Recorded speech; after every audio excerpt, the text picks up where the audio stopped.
പടച്ചോനെ, ഇതൊരു കോളേജിലെ സെമിനാർ ഹാളാണ്. കാർപ്പറ്റ് വാളിലും നിലത്ത് ഒട്ടിക്കണം, ഞങ്ങൾ വാങ്ങി വെച്ചിട്ടുണ്ട്, നിങ്ങൾ വന്ന് ഒട്ടിച്ച് തന്നാൽ മതി പറഞ്ഞിട്ടാണ് വിളിച്ചത്. ശരി പറഞ്ഞ് വലിയൊരു പണിയല്ലേ. കൂടെയുള്ള 5-6 പേരെയും കൂട്ടി 10-800 പെട്രോൾ അടിച്ച് പോയി നോക്കിയാൽ അവസ്ഥ ഇതാണ്.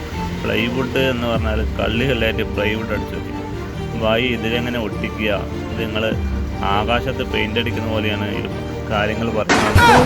2-3 പേര് വന്ന് നോക്കി പെറ്റിലാണ്ട് പോയി. അതുകൊണ്ടാണ് നിങ്ങളെ വിളിച്ചിട്ട് പ്ലൈവുഡ് എന്ന് മാത്രം പറഞ്ഞ്. നിങ്ങൾ ഏതായാലും ഇത്രയും ദൂരം വന്നതല്ലേ, വന്ന രീതിക്ക് എന്തെങ്കിലുമൊക്കെ ചെയ്തു തരുന്ന ഒരു വിശ്വാസത്തിലാണ് വിളിച്ചത്. പണി ഏറ്റെടുത്ത് പോയി. ഇതിൽ നോർമലി ചെയ്യേണ്ട സാധനം കിട്ടിയില്ല, കാർപ്പറ്റ് ഒന്ന് ഒട്ടിച്ച് തരണം പറഞ്ഞു. ശരി, രണ്ടും കൽപ്പിച്ച് വർക്ക് നോക്കി.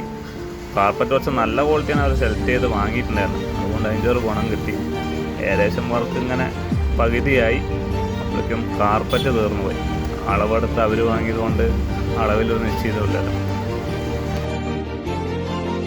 കാർപ്പറ്റൊക്കെ വന്ന് രണ്ടാമത് ഒട്ടിക്കാൻ പോകുമ്പോഴേക്കും നമ്മുടെ ബംഗാളി ചേട്ടന്മാരവിടെ ചെയർ ഫിറ്റ് ചെയ്യാൻ തുടങ്ങി.